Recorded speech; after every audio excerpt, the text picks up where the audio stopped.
안녕하세요, 최준영입니다. 오늘은 급박하게 돌아가고 있는 이란과 관련된 이야기를 좀 해보려고 합니다. 잘 아시는 것처럼 트럼프 대통령은 이제 이란과의 협상을 계속 진행하고 있습니다만 무한정 기다려줄 수는 없다라는 이야기를 했습니다. 그래서 지난 20일이죠. 협상 타결을 위해서 이제 10일 최대 한 15일 정도 시간이 남아 있다라고 이야기를 했습니다. 그러니까 역산해 보면 3월 초, 3월 5일 이 정도까지가 이제 데드라인으로 일단은 설정이 된 상태에서 협상을 진행해서 미국과 이란이 이제 합의를 하면 좋은 거고, 합의가 안 되면 미국은 행동에 나설 것이다라고 이야기를 하는 거죠. 알려진 바에 따르면 미국 펜타곤은 트럼프 대통령한테 여러 가지 옵션을 이제 제시를 해놓고 그 중에서 무엇을 선택하고 어떻게 할지에 대해서 이제 고민을 하고 있다라고 이제 보여지는데, 현재까지 병력을 배치해놓은 모습들 그리고 이제 병력 배치 규모 이런 것들을 살펴보면 그 어느 때보다도 이제 많은 병력들이 배치돼 있다라는 것을 알 수 있습니다. 그러니까 제가 기억을 더듬어 보면 2003년인가요? 그때 이라크 침공 때보다도 더 많은 것 같아요. 그러니까 거의 걸프전 1991년 있었던 걸프전 수준의 병력을 지금 총 직결하고 있는 것이 아닌가라는 생각이 듭니다. 화면에서 보시는 것처럼 이제 그 이란을 포위하는 형태로 대규모 해군 그리고 이제 공군력이 이제 전개가 되고 있습니다. 요르단 같은 경우에 보면은 그동안에 이제 미군기들이 잠깐씩 계류를 하긴 했었습니다만, 최근 들어서는 이제 F-35 전투기가 요르단 공군기지에 배치된 것이 확인이 되고 있고요. 그리고 이제 무엇보다도 미국이 항상 이제 이런 공격 때 제일 앞세우는 항공모함, 그 중에서도 이제 제럴드 포드 항공모함이 이제 지중해 이제 전개가 되고 있습니다. 그러니까 얼마 전에 지브랄타 이제 해협을 통과를 했으니까 이제 조만간 홍해까지 들어가서 작전을 할지 아니면 지중해 상에서 작전을 할지는 모르겠습니다만, 어쨌든 간에 현재 2개 항모 전단이 이제 배치된 것은 이제 사실입니다. 그러니까 현재 1개 항모 전단은 이제 페르시아만 인근에, 그리고 나머지 하나가 이제 지중해 북부에서 이제 전력을 투사할 가능성이 있는 거죠. 그리고 이제 홍해에서 작전을 할 가능성도 있다라고 볼 수가 있겠습니다. 그래서 지금 화면에 보시는 것처럼 미국이 이제 배치하고 있는 여러 가지 병력 그리고 이제 장비들은 점점 중동 지역에 집중되고 있습니다. 많은 분들께서 이제 관심을 가지시는 건 이제 항공모함이죠. 현재 화면에 보시는 것처럼 미국은 지금 제럴드 포드함 그리고 이제 에이브라함 링컨 이 두 척의 항모 그리고 항모 전단 을 이제 배치를 해놓은 상태입니다. 그러니까 이제 많은 분들께서 그런 질문들을 하세요. 2척 가지고 되겠어? 한 6척 동원해야 되는 거 아니야? 미국이 11척 가지고 있는데 진짜 전쟁하려고 그러면 한 5, 6척 동원하겠지. 2척 가지고는 아마 안 할 거야 라고 생각하시는 분들도 종종 있습니다. 그런데 이제 사실 이제 과거의 경험을 돌이켜 보면은 지금보다 훨씬 많은 항공모함들을 이제 전개한 이제 그런 경우들이 있습니다. 그런데 현재 이제 미국 상황이 그렇게 녹록지는 않습니다. 지금 화면에 보시면 전 세계에 있는 미국 본토를 포함한 미국 항공모함의 상태를 보여준 겁니다. 여기에서는 이제 항공모함뿐만 아니고 이제 강습 양육함까지도 이제 같이 표기를 해놨는데, 지금 화면에 보시면은 여기 한 척의 항공모함이 있죠. 그리고 여기서 지금 대서양을 건너가지고 지중해로 들어갔던 제럴드 포드 항공모함이 같이 표시가 돼 있어요. 그러면은 미국 입장에서 봤을 때는 현재 동원할 수 있는 항공모함이 뭐가 있느냐라고 보면은 현재 서태평양, 즉 우리나라, 일본 이쪽에 배치되어 있는 이제 한 척을 동원하는 것이 마지막입니다. 그러니까 이제 현재로서는 이제 조지 워싱턴 정도를 동원을 해서 3척을 동원하는 게 아마 맥시멈이지 않을까라는 생각이 들어요. 그럼 나머지 항공모함들은 뭐 하냐? 일단은 지금 화면에 보시는 것처럼 메인터넌스, 그러니까 여러 가지 정비, 보수, 수리 작업에 들어가 있는 친구들도 많고요. 그 다음에 이제 배치를 준비하는 과정에 있는 항공모함도 여러 척이 있습니다. 그러니까 현재 전 세계 미국이 동원할 수 있는, 당장 동원할 수 있는 항공모함은 3척이다라고 이제 보시는 게 합리적이고, 그 중에서 이제 2척이 지금 이란 근처에 가 있고 나머지 한 척 우리나라 근처에 있는 조지 워싱턴 함이 이제 배치될 가능성도 배제할 수 없는데, 현재까지는 좀 지켜봐야 되겠다라고 생각이 되어집니다. 어쨌든 이러한 대규모 병력 집결은 거의 전면전을 준비하는 상태가 아니면 찾아보기 어려운 대규모 병력의 집결이다라고 이제 보여지고요. 결국 이제 1991년에 있었던 이제 사막의 폭풍 작전 때의 어떤 병력 집결과 유사하다라고 보여집니다.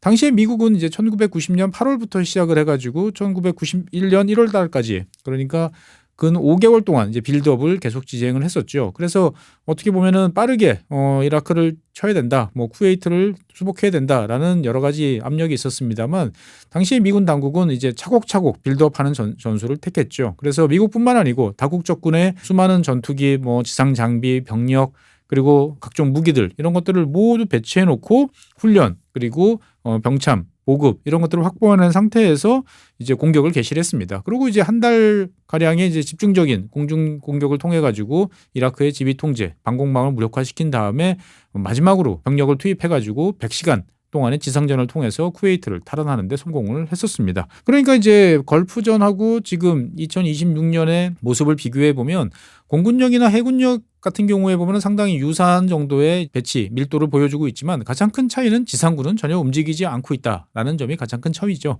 그러니까 미국 입장에서 봤을 때는 이란과의 전쟁을 선택을 한다 하더라도 미 육군을 또는 해병대를 직접 투입할 생각은 현재까지는 없어 보인다라고 이제 볼 수가 있겠습니다. 이렇게 보면 이제 현재 미국에 보이고 있는 모습 그리고 작전의 패턴은 1999년에 있었던 그 코소보 지역을 대상으로 했던 작전이었던 얼라이드 포스하고 상당히 유사하죠. 당시에 이제 세르비아계를 이제 공격하기 위해서 나토 그리고 미국이 공중 전력을 동원해가지고 77일간 이제 집중적인 타격을 했습니다. 실제로는 뭐 여러 가지 이야기들이 있습니다만 나중에 시간이 지나서 밝혀진 바에 따르면 미국이나 나토가 생각했던 것만큼 공습이 효과적이지는 않았다라는 점이 드러났죠. 그러니까 열심히 때려 부수긴 했습니다만 상당수가 더미 그러니까 잘 포장된 미끼들을 때리는데 정밀 무기를 낭비를 했다라는 것이 드러났던 거죠. 결국은 이제 당시에는 세르비아를 이제 후원하고 있던 이제 러시아 쪽 엘친 대통령이었죠. 엘친 대통령이 이제 그만해라. 이제 너희들 더 이상 도와주기 어렵다라고 하면서 이제 미국이 이제 원하는 뜻을 이루긴 했습니다만 전술적으로 봤을 때 보면 원하는 것을 얻어내지 못했다라고 이제 볼 수가 있겠죠. 어쨌든 뭐 현재 이제 많은 전투기 그리고 뭐 항공모함, 함재기 등등이 배치되고 있습니다만 주목해볼 만한 점들은 미국의 방공망을 제압하기 위한 시드, SEAD라고 부르는 이제 이 방공망 제압과 관련돼 있는 여러 전투기들이 많이 보인다라는 점이 가장 흥미롭게 보여집니다. 지금 화면에 보이시는 전투기는 이제 우리가 많이 보는 이제 F-16 전투기지만 실제로 여러 가지 개조를 통해 가지고 이제 와일드 위즐이라고 부르죠. 그러니까 방공망을 상대방의 대공 방어망을 제압하는 그 목적으로 특화되어 있는 여러 가지 장비라든지 훈련을 받고 있는 그러한 전투기입니다. F-16CJ라고 이제 부르죠. 이 전투기가 현재 24대가 이 중동 지역에 지금 배치되어 있는 것으로 이제 확인이 됩니다. 그러니까 미 공군이 동원할 수 있는 와일드 위즐 전력 중에 상당수를 이제 지금 동원한 상태고요. 미 해군 같은 경우에서도 이제 F-18을 개조한 EA-18G 그라울러라고 부르는 이제 전자전기를 지금 대거 동원을 했습니다. 그래서 이제 지상에서 작전을 주로 하는 전투기뿐만 아니고 함상에서 할 수 있는 전투기까지 미 해군이 가지고 있는 그라울러 상당수가 지금 이 지역에 집결이 돼 있습니다. 그러니까 미 공군과 미 해군 양쪽을 합해 보면 이제 시드 그리고 전자전 합해서 한 40기 정도의 전투기들이 이제 배치가 돼 있는 상태예요. 그리고 표적과 여러 가지 정보 획득을 위한 기타 장비들도 지금 대거 집결하고 있다라고 이제 보여지는데 어쨌든 이러한 이제 방공망을 직접 타격하기 위한 시드 전용기들이 한 40대 정도가 모여 있다라는 것은 전면전이 아니고서는 상당히 생각하기 힘든 모습이다라고 말씀드리고 싶고요. 다른 한편으로 보면 F-16 와일드 위즐 여기에 장착되어 있는 여러 가지 장비들이 있는데 최근에 이제 개발된 이제 앵그리 키튼이라고 부르는 이제 전자전 포드가 있습니다. 지금 화면에 보시는 이런 장비인데 이 장비까지 장착을 하고 있어요.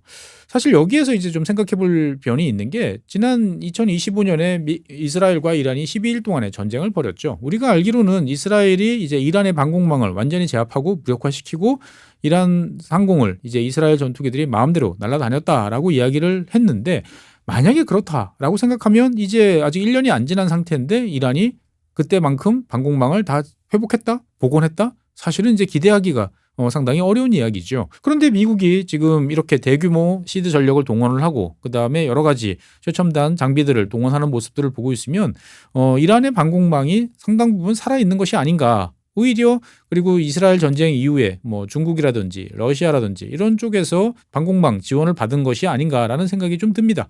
그렇지 않고서야 미국이 이렇게 대규모 시드 전용기를 동원하고 여러 가지 최첨단 장비들을 집결시키는 모습을 볼 필요는 없겠죠. 그러니까 어쨌든 미국 입장에서 봤을 때는 여러모로 상당히 좀 부담스러워하고 있다라는 생각이 좀 드는 것 같아요. 그러니까 어쨌든 전쟁이 시작된다라고 그러면 이스라엘의 방공망을 이제 무력화시키는 작업들이 단기간 내에 빠르게 진행이 돼야 되는데 미국은 가지고 있는 여러 가지 장비와 여러 가지 기체들을 총동원해가지고 최대한 빠른 시간 내에 이것을 타격을 하려고 하는데 준비하는 폼 모양새를 보다 보면 이란의 방공망이 아직까지 살아있다라는 생각이 듭니다. 다른 한편으로 보면 이제 미국 입장에서 봤을 때는 이제 하메네이라고 하는 이제 최고 종교 지도자를 제거해서 상대방의 수뇌부를 없애는 것과 더불어서 이제 이란이 반격할 수 있는 탄도미사일, 즉 혁명수비대가 운용하고 있는 탄도미사일 기지를 동시에 이제 제거하는 작업을 진행해야 됩니다. 잘 아시는 것처럼 이란은 다종다양한 미사일을 보유를 하고 있고요. 지금 화면에 보시는 것처럼 중동 전역 그리고 유럽까지도 유럽 일부 지역까지도 사정거리에 넣고 있어요. 그리고 그 안쪽에 보면은 지금 화면에 표시된 다양한 미군 기지들이 존재를 하고 있다 보니까 미국 입장에서 봤을 때는 마음대로 때린다기보다는 자기들도 방어를 해가면서 이란을 공격해야 되는 이제 그러한 상황이다라고 볼 수가 있겠습니다.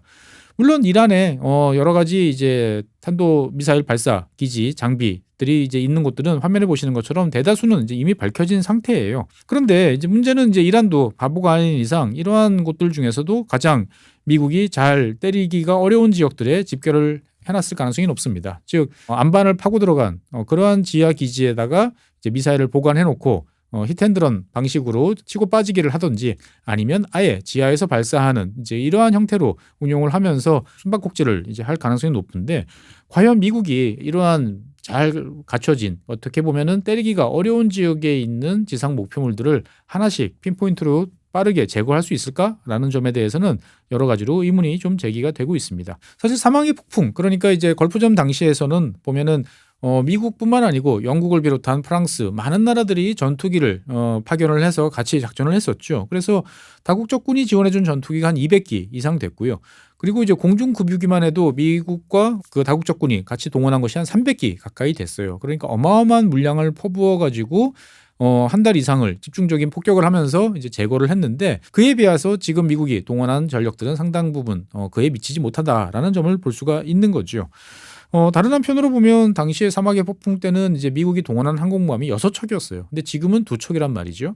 그러니까 이제 어떻게 보면 미국이 그 당시보다 부족한 전력을 가지고 더 강한 상대를 때려야 되는 것이 아닌가라는 이제 걱정이 좀 되는 것도 사실입니다. 어떻게 보면 미국이 믿는 것은 이제 그때와 지금 제일 큰 차이점은 스텔스기가 이제 보편화됐다라는 거 하나. 그리고 두 번째 정밀 타격 무기가 이제는 일상화됐다라는 두 가지 사항인 것 같습니다. 잘 아시는 것처럼 그 당시에는 이제 F-117 지금은 이제 퇴역을 했죠. F-117 이제 전폭기만이 스텔스기로서 상대방 방공망을 이제 침투할 수 있는 그러한 이제 전력을 가지고 있었습니다. 그런데 지금은 이제 뭐 F-35, F-22 기타 등등 뭐 여러 가지 훨씬 더 많은 자동 다양한 스텔스기가 있기 때문에 전투기 한 대가 타격할 수 있는 역량이 훨씬 세졌다라고 볼 수가 있겠고요. 걸프전 당시에는 뭐 흔히 말하는 이제 멍텅구리 폭탄이라고 하는 자유낙하 폭탄들이 압도적으로 많이 사용이 됐습니다. 정밀 타격 무기, 뭐 레이저 유도라든지 아니면 GPS를 통해서 유도되는 JDAM 같은 것은 그 당시에는 매우 드물거나 아직 등장하지 않았었죠. 그런데 지금은 이제 뭐 JDAM이라든지 이런 이제 유도 무기들이 일상화된 이제 그러한 상황이다 보니까 한 대의 전투기가 훨씬 다양하게 정밀하게 공격을 할 수 있으니까 겉으로 보이는 전투기의 배치 숫자라든지 역량은 좀 적어 보여도 그때만큼 충분한 효과적인 타격을 할 수 있지 않을까라고 이제 볼 수가 있겠습니다. 어쨌건 미국 입장에서 봤을 때는 이제 이란과의 전쟁을 한다라고 생각을 하면 목표가 무엇이냐라는 것을 설정을 하는 것이 매우 중요합니다. 사실 전쟁의 시작은 쉽습니다. 하지만 전쟁을 끝내는 것이 어렵죠. 그렇기 때문에 목표를 처음에 명확하게 설정을 하고 그 목표를 달성했느냐 못했느냐에 따라 가지고 그 다음 스텝을 이어가야 됩니다. 미국의 입장에서 봤을 때는 세 가지 시나리오를 생각해 볼 수가 있습니다. 첫 번째는 이제 정권 붕괴, 그러니까 이 레짐 체인지를 도모하겠다라는 것으로 갈 수가 있겠습니다. 이렇게 되면은 이제 하루에 뭐 200-300소티 이상은 작전을 계속해야 되고 적어도 한 달 정도는 작전을 해야 되지 않을까 싶습니다. 이 정도 총력전을 기울여 가지고 혁명 수비대들이 이제 보관하고 있는 여러 가지 무기라든지 병력이라든지 이런 것을 타격을 하고 당연히 이제 이란 수뇌부를 제거하는 것까지 이제 이루어지는 그러한 과정을 목표로 한다라고 보면 거의 전면전이죠, 이것은. 그러니까 압도적인 공군력 그리고 해군력들을 이용해서 공중에서의 어떤 여러 가지 무기들을 투하를 하면서 상대방을 압박을 하고 상대방의 핵심을 제거하는 이러한 이제 아주 강력한 목표를 하나 제시를 해볼 수도 있겠습니다. 사실 이 목표는 되기만 하면 제일 좋은데 현실적으로 달성하기가 매우 어렵고 언제까지 해야 되는 것인가 라는 것을 판단하기도 쉽지 않은 이제 그러한 어려움이 있습니다. 그러다 보니까 이제 보다 현실적으로는 이란이라는 나라의 힘을 완벽하게 빼놓겠다라는 정도로 타협을 이제 볼 수도 있겠죠. 그러니까 이제 이란이 지난 작년 전쟁 과정에서 이제 타격을 입었던 핵 프로그램을 이번 기회에 완전히 제압해버리겠다라는 거 하나. 그리고 미국 입장에서 봤을 때는 그리고 이스라엘 입장에서 봤을 때는 이란이 항상 보복돼 활용하고 있는 미사일 이런 것들에 대해서 전면적으로 아예 기반을 날려버리겠다라고 할 수가 있는 거죠. 즉 군사적 역량을 약화시키는 데 초점을 맞춰서 한정적으로 집중적인 타격을 한 다음에 목표를 달성했음이라고 선언하고 이제 공습을 마치는 그러한 형태가 되지 않을까라는 생각도 좀 듭니다. 그러니까 이렇게 되면은 미사일 보관 기지뿐만 아니고 미사일을 생산할 수 있는 공장들, 그리고 미사일에 필요한 연료 생산 공장, 밸류 체인을 쫓아가면서 이것을 모두 다 타격하는 이러한 작업을 하면서 목표 달성을 했다라고 이야기를 할 가능성도 높아 보입니다. 오히려 이제 이렇게 앞서 말씀드렸던 두 가지가 너무 좀 헤비하다, 힘들다라고 이제 본다면은 이보다 좀 완화적인 목표를 채택할 수도 있을 것 같습니다. 그러니까 이란이라는 나라가 지금 경제적으로 매우 어렵다라는 점들은 잘 알고 계실 거예요. 그나마 미국이 이란의 생명줄을 이제 끌고 가주는 것은 이제 석유죠. 그러니까 뭐 러시아처럼 그림자 함대 같은 것을 통해서 이제 조금씩 소량으로 다른 나라에 원유를 수출하는 이런 형태로 해가지고 그나마 이제 경화를 이제 확보를 하고 있는데, 이러한 것들에 대한 이제 공격, 나포를 통해 가지고 해상 봉쇄와 준하는 그러한 형태로 이제 간다라는 목표를 제시할 수도 있을 것 같습니다. 하지만 이것은 이제 당장 가시적인 뭐 타격에 대한 뭐 효과도 잘 나지 않고, 그 다음에 이란 같은 경우에는 그동안 미국의 압박에 대비해서 여러 가지로 맞서는 전술들을 준비를 해놨기 때문에 이렇게 해서는 뭐 미국이 원하는 것은 얻지 못하고 오히려 이란의 반격에 미국이 더욱더 어려워지는 그러한 상황을 연출할 수 있기 때문에 이 가능성은 좀 낮다라고 보여집니다. 그래서 저 개인적으로는 핵 프로그램 그리고 미사일 관련한 어떠한 이러한 역량들을 없애는 데 집중을 단기적으로 아마 한 2주 정도 되지 않을까라는 생각이 드는데, 어쨌든 결정은 이제 트럼프 대통령이 하겠죠. 미국이 이런 식으로 나오다 보니까 이제 이란 같은 경우도 현재 전쟁을 이제 각오를 하는 그러한 모양새들을 보이고 있습니다. 그러니까 겉으로는 일단은 협상에 계속 임하겠다라는 입장을 보이고 있어요. 그래서 이란 외교부 장관 같은 경우에는 현재 합의 가능한 초안을 준비 중이다. 이야기를 하고 있고, 조만간 미국 특사인 위트코프한테 전달할 예정이다라고 이야기를 합니다. 그러니까 남은 시간이 얼마 없다라는 것은 잘 알고 있고, 이란 입장에서 봤을 때도 자기들이 내놓을 수 있는 최선의 카드들을 꺼내서 2월 말까지는 미국과 협상을 이어가겠다라는 입장인 것 같습니다. 어쨌든 뭐 이란 입장에서 봤을 때는 현재 대외적으로 밝히는 것은 그렇습니다. 외교적 해결책이 손에 닿을 수 있는 곳에 있다라고 이야기를 하고 있어요. 그러니까 어떻게 보면은 상당 부분 미국이 원하는 것을 알고 있고, 그것에 대해서 우리가 상당한 양보를 할 수 있다라고 이야기를 하고 있는데, 문제는 이제 이란이 생각하는 이 협상은 한 3월 초부터 다시 해보자라는 시한인 것 같아요. 그러니까 2월 3월 초에 일단은 협상안을 제시를 하고, 이것을 토대로 제네바라든지 다른 곳에서 만나서 다시 협상을 이어가자라고 하는데, 과연 트럼프 대통령이 그때까지 기다려줄지, 아니면 그 전에 협상안을 받아들고 빠르게 판단하고 그 다음 행동으로 넘어갈지는 알 수 없는 이제 그러한 상황입니다. 어쨌든 이란 입장에서 봤을 때는 전쟁에 미국의 압력에 굴복하지 않겠다라는 입장을 일치단결하면서 지금 내보내고 있습니다. 그래서 이제 이 이란 같은 경우에는 지난 이스라엘과의 전쟁에서 여러 가지로 뼈아픈 피해를 입었죠. 가장 큰 피해는 이제 수뇌부, 그리고 작전을 지휘할 만한 지휘관들이 작전이 시작되자마자, 전쟁이 시작되자마자 초기에 모두 제거되면서 이제 제대로 대응하지 못했다. 그리고 반격하는데 꽤 많은 시간이 걸렸다라는 점이 이란 입장에서 봤을 때는 뼈아픈 손실이었죠. 그래서 이번에는 그런 실수를 이제 다시 반복하지 않겠다라고 생각을 하면서 주요 지휘관, 그리고 정부 주요 장관이라든지 이런 직책에 있는 사람들에 대해서는 현재 4단계까지 승계 서열을 확정을 했어요. 그러니까 미국의 폭격이든 이스라엘 모사드의 공작이든 해서 누가 암살을 당하고 제거가 되면 다음 이런 식으로 넘어갈 사람들을 최소 4단계까지 지금 지명을 해놨다라고 지금 알려지고 있습니다. 그리고 단순하게 지명뿐만 해놓은 것뿐만 아니고 이미 권한들도 상당히 위임을 해놓은 상태에서 지금 진행을 하고 있다라고 지금 밝혀지고 있습니다. 그러니까 어떻게 보면 수뇌부가 제거된다 하더라도 바로 다음 예비 세력들이 등장을 하면서 전쟁을 이끌어 나갈 준비를 하고 있다라는 점이죠. 그러니까 이제 어떻게 보면은 제거해야 될 대상이 훨씬 더 폭이 넓어졌다라고 볼 수가 있겠고요. 이런 이제 수동적으로 방어하면서 이걸 견딘다를 넘어서 가지고 어떻게 보면 군사적 대응도 지금 여러 차례 이루어지고 있는 것으로 알려지고 있습니다. 가장 대표적으로는 이제 러시아와의 합동 군사훈련을 이제 실시를 하고 있고요. 그리고 그 군사훈련은 이제 호르무즈 해협 봉쇄 공격에 집중을 하고 있는 것으로 알려지고 있습니다. 잘 아시는 것처럼, 그리고 이제 과거 지구본 연구소에서 말씀드린 것처럼 호르무즈 해협은 매우 폭이 좁은 이제 그러한 곳이죠.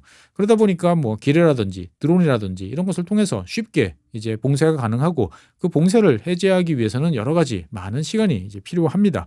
그러다 보니까 이제 이란은 어떻든 전쟁이다라고 생각이 드는 순간 바로 호르무즈 해협을 이제 봉쇄하는 데 나설 가능성이 높고요.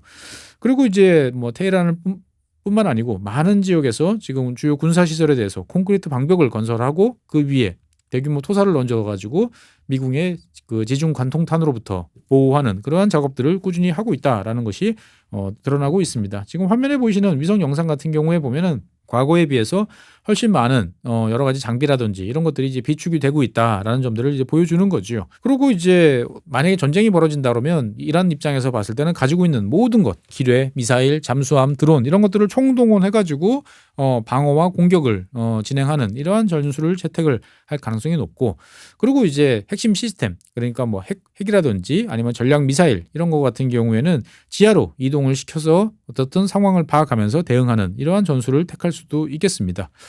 관심이 이제 집중되는 것은 이제 과거 이스라엘에 대해서 대규모로 가했던 것처럼 이란이 또 한 번의 대규모 미사일전을 전개할 능력을 가지고 있느냐라는 질문입니다. 즉 그 당시에 이제 이란이 대규모의 미사일을 소모를 함으로써 지금 무기 창고가 비어 있는 것이 아닌가라는 질문인데요.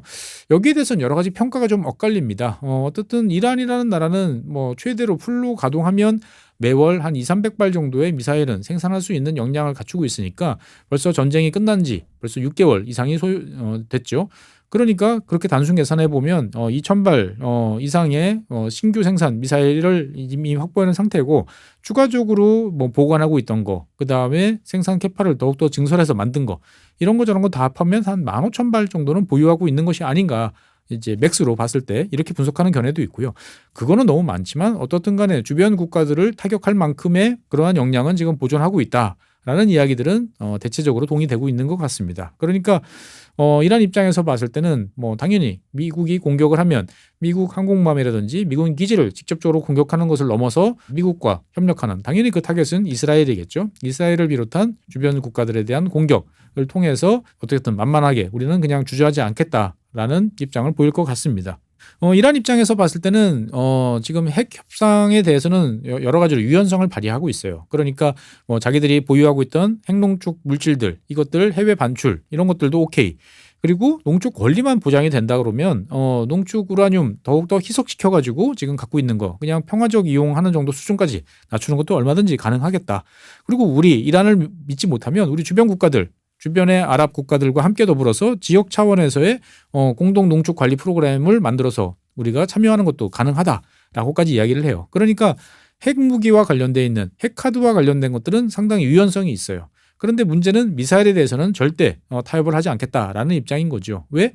미사일마저 없으면 상대방이 공격했을 때 우리가 반격할 수단이 없다라는 거죠. 그러니까 핵이라는 것은 포기를 해도 우리가 미사일에 대해서는 절대 포기를 하지 못한다라는 점이 이제 외교적 타결을 지금 어렵게 만들고 있다라고 이제 볼 수가 있겠습니다.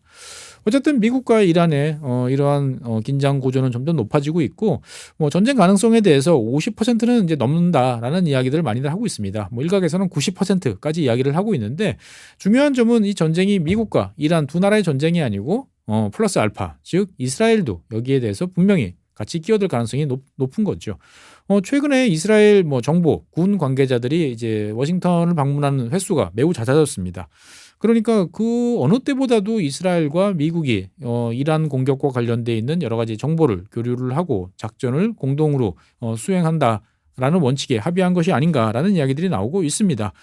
사실 이제 이스라엘이나 뭐 미국이나 비슷한 뭐 무기, 전술 채택하고 있으니까 전쟁을 이제 함께하는 거에 대해서는 큰 문제가 없을 수도 있지만 꼭 그렇지는 않습니다. 어쨌든 여러 가지 오인이라든지 실수 이런 것들 때문에 서로가 공격한다든지 잘못된 판단을 내릴 수가 있기 때문에 양측은 상호 오인을 위한 이제 프로토콜을 이제 확립을 했다라는 이야기도 지금 나오고 있어요. 그러니까 뭐 통신, 그 다음에 암호 이런 면에서 대해서 서로가 헷갈리지 않도록 미리 정해놓은 상태이고요. 아마 제가 보기에는 이제 타격할 목표도 이미 역할 분담을 해놓은 것이 아닌가라는 생각도 들어요. 그러니까 미 공군이 담당할 목표, 미 해군이 담당할 목표, 미국 특수부대가 담당할 목표, 그리고 이스라엘이 담당할 목표 이런 것들로 지금 역할 구분을 지금 해놓은 상태다라고 보는 것이 맞을 것 같습니다. 이스라엘 입장에서 봤을 때는 지난번에 이제 이란의 대규모 탄도미사일 공격에 대해서 결국 이제 방어막이 뚫리면서 여러 가지 큰 피해를 이제 봤습니다. 그리고 이제 모든 것을 다 막아낸다라는 것이 이제 쉽지 않다라는 것을 체감을 했죠. 그래서 최근에 이스라엘 분위기는 이제 민방위에 대해서 강조하는 그런 분위기입니다. 즉 일정 부분 타격을 받는 것을 각오하고 거기에 대해서 저항하는 그런 것을 이제 염두에 두고 간다라는 모습을 많이 볼 수가 있습니다. 그러니까 이제 민간 부문에 대해서도 전시 태세로 전환을 준비를 하고 있고요. 특히나 이제 의료, 병원 이런 쪽에서는 뭐 병상을 비우고 추가적인 부상자들을 수용할 수 있는 공간들을 확보하고 인력을 확보하는 이제 이러한 모습들이 많이 보이고 있습니다. 그리고 이스라엘 정부는 이제 국민들한테 대해서 생수, 뭐 비상 조명, 배터리, 건조식품 등 이제 최소 한 2주 정도를 견딜 수 있는 비축 물자를 갖춰놓는 것을 권고한다라고 이야기를 하고 있는 거죠. 그러니까 아이언돔을 비롯한 여러 가지 이제 방공 체계를 가동을 하겠습니다만 그런 이제 대공 미사일 재고도 지금 부족한 상태고 그리고 그것이 있다 하더라도 과거의 사례를 보면 모두 다 막아낼 수 없기 때문에 국민들 한테 희생을 각오해라. 그리고 여기에 대해서 대비를 해라. 라는 시그널들을 주는 거죠. 어쨌든 미국과 이란은 전면전을 향해서 지금 치닫고 있습니다. 그나마 다행스러운 점이라고 그러면은 이제 어떻게 보면 이란 입장에서 봤을 때는 좀 아쉬운 점이라고 그러면은 미국이 지상군을 동원할 태세는 전혀 이제 보이지 않는다라는 거죠. 그러니까 어떻게 보면은 짧고 제한적인 전쟁이 될 가능성이 높지만 그 강도는 매우 높아질 것 같다라는 생각이 들고 우리의 생각과 달리 미국은 이란의 어떤 방공망 여기에 대해서 상당 부분 신경을 많이 쓰고 있는 모습으로 봐서 여러 가지로 만약에 전쟁이 벌어진다 그러면은 초반에 미국 입장에서 봤을 때는 다종다양한 목표물들을 최대한 빠르게 그리고 과감하게 제거하는 그러한 모습을 보여주는 것이 필요하다라는 생각이 좀 드네요.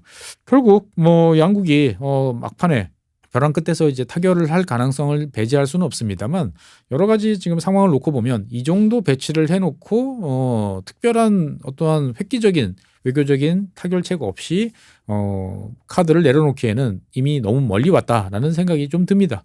새로운 전쟁을 하지 않겠다라고 당선된 대통령인데 어떻게 보면 세상은 또 새로운 전쟁으로 가는 것 같아서 마음이 좀 무겁습니다. 어쨌든 뭐 미국과 이란 여러 가지 이야기들이 오고 갑니다만 새로운 이슈들이 제기되면 바로 여러분들께 전달드리도록 해보겠습니다. 네, 오늘 준비한 사항은 여기까지입니다. 감사합니다.